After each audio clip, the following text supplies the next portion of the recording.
Hey y'all, it's Fortune Frankly and welcome to Fortune Frankly Fridays, where we do DIY home decor and more. So I know I'm giving you some very modern My Chemical Romance vibes. I'm living out my 2000s dreams of wearing red eyeshadow. I was not allowed to wear makeup at the time, okay? So just let me live, In today's video, we have a new series alert. And this series is officially called DIYing the Zodiac. Aries edition. So I know right now it's Pisces season, y'all enjoy it because y'all got a little over a week left. But soon it will be Aries season. I am not an Aries. I'm better than that. Some famous Aries include Jill Scott, Mariah Carey. You didn't see that one coming, did you? And my fave, Lady Gaga. If she has another extra of those $500,000 laying around, I'll find anything she wants. In this video, we're making 3 DIYs that each correspond to a specific personality or character trait from the Aries profile. Let's get started.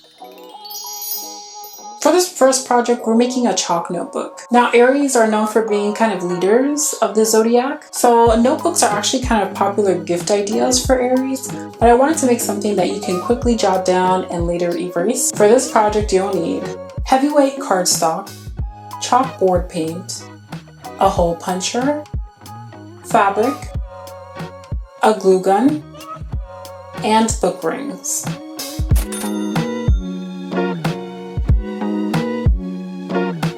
Starting with our cardstock, I tried folding it in half but realized that left ridges on the ends of the paper. So I'm just gonna kind of measure it out, cut it down the middle, and put the uneven sides that I cut together. Now the paper weight of this cardstock is 75 pounds, American pounds, not British. And this makes it heavy enough so that it's a pretty robust notebook. I'm going to line up the clean edges of our paper and cut the raggedy edges so that they're a little bit more uniform. Then taking a few sheets at a time, I'm going to punch holes in it. This hole puncher only has 3, so I'm just kind of aligning it on one side and then the other to get 4 holes that are pretty evenly spaced. So I made another notebook in my cottagecore DIYs. That one took me forever. This one did not. So that's one difference, but you should watch the other one, Now it's time for the actual chalkboard part of the notebook. I'm just going to take some chalkboard paint and paint all the sheets of paper on one side. Now don't be stingy here. I've learned that the generous amount really gets the job done much quicker, and you get a nice full coverage of your piece of paper.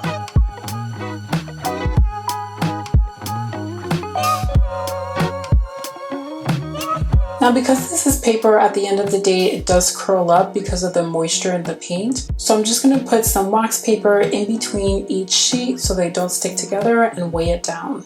I have so much computer paper because I never print stuff anymore. Now I'm going to take 4 pieces of that cardstock, again with the holes punched and cut down to size, and glue them together to create the cover of the book. I'm going to trim the edges so that they're uniform too, and measure out a piece of fabric that will go over our cover. And then I'm just going to glue our extra thick cardstock to that fabric. Now I didn't glue it the right way so that it looked pretty clean. I'll show you what I did on the next one, but you want it to look as seamless as possible so it can look professional. We know that some Aries can be a little hard to please and may notice, some imperfections, but it's the thought here and the effort that counts. And I'm just going to poke some holes through the fabric with my scissors, right where we punched the holes through the actual paper. And I made the back cover, which is now going to be the front cover, and I folded the fabric over the holes that we punched just so that I can fold in the sides and the bottom flaps, and so that the folded over pieces are only visible on the inside. And we're almost there. We just have to put the notebook together. So I'm going to use these binder rings. These are the smaller set from the Dollar Tree. They do sell a bigger size. In total, this has about 50 pages, and you can use it either horizontally or vertically.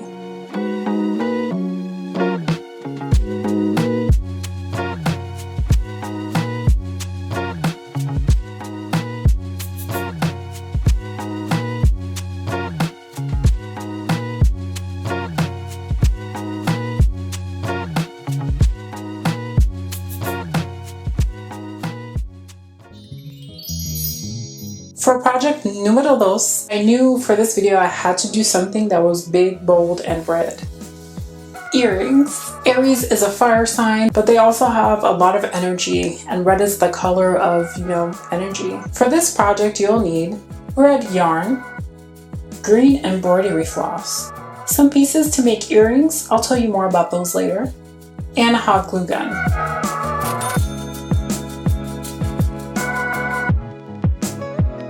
Starting with our Clifford the Big Red Dog colored yarn, we are going to make some pom-poms. Hey Fortune, how do you make pom-poms? Lucky for you, my last video goes all into the details about making pom-poms with these two fingers right here. So you can use at least one of those fingers and click up here to see that video. You're welcome. Basically, we're gonna twist it, bop it, tie it, plop it. That didn't really make any sense, but it sounded cute. So I'm just going to cut this into a kind of tapered shape. It's looking a little raggedy there, but I'm going to clean it up. And to make that earring, I'm going to take a jump ring and use that to create the eye pin and the fishhook part of the earring. This is a 2-inch eye pin, by the way, and I'm just going to wrap our embroidery floss around that pin, gluing it down on both the top and the bottom. Then I'm going to apply some glue to the middle of our red pom-pom and dip the end of the eye pin into that glue. And shape up your abstract strawberries. I bet you didn't know what these were. They're not just pom-poms.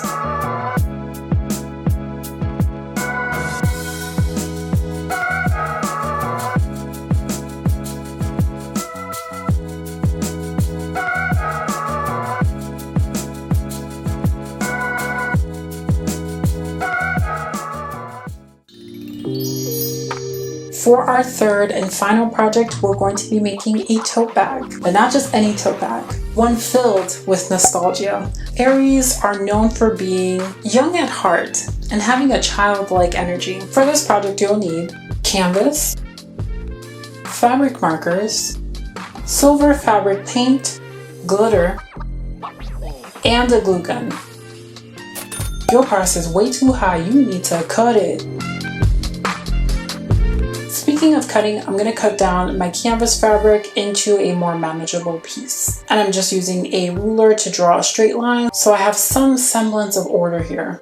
Now this is actually a drop cloth that I'm using. It's a little dusty, but we're just going to have to deal with it, okay? I actually followed a tutorial from Abby Tween that I'll leave linked in the description for how to make this canvas tote bag. With my fabric facing wrong side up, I'm going to use that line to fold down a flap of my fabric. And this is on both ends of my oblong rectangle that you can't really see fully here. So you can totally sew this. In fact, I think that's preferable because it's a stronger bond than this glue. But I realized not everyone has a sewing machine, including myself, because my sewing machine is in storage. Now I'm just measuring how wide I want my tote bag to be and cutting that down to size in a relatively straight line. So I folded my rectangle of the tote bag in half with the right sides facing in. I'm going to clamp it together at the top so it doesn't move and glue down the sides.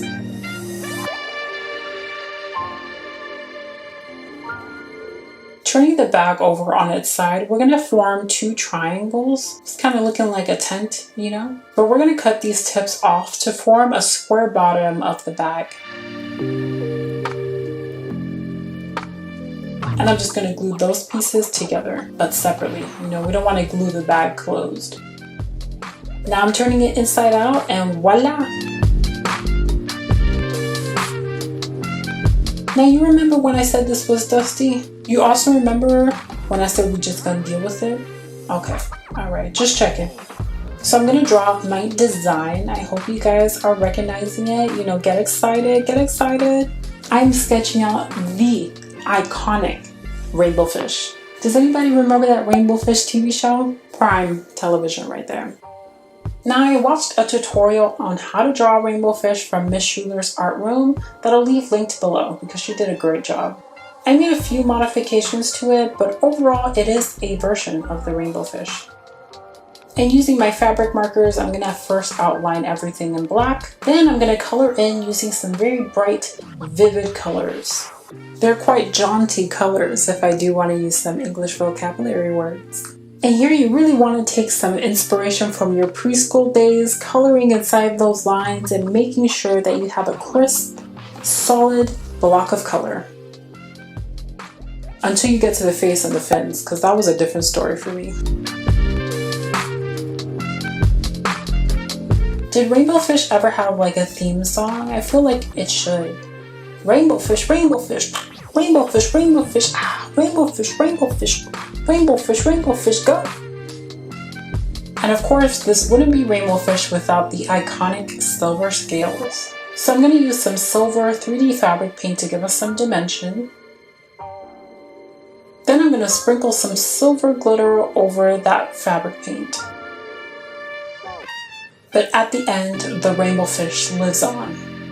Now you can just carry the tote bag like this, you can attach some straps like I'm doing here, or you can cut a hole in the top and have the handles be that.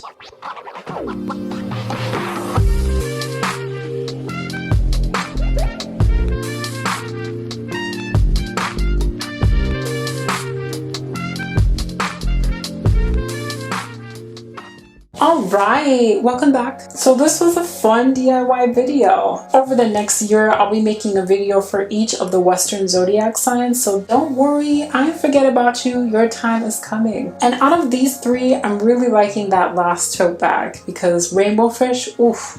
But I'm curious to know, what was your favorite project from this video? And will you be attempting any of them? That is the question. If you're feeling lucky, you can go ahead and like, comment, subscribe, do all the things. And if you're not feeling lucky, I'm so sorry, but I hope to see you again in the near future. I hope everyone is staying safe out there, and as always, thanks for watching.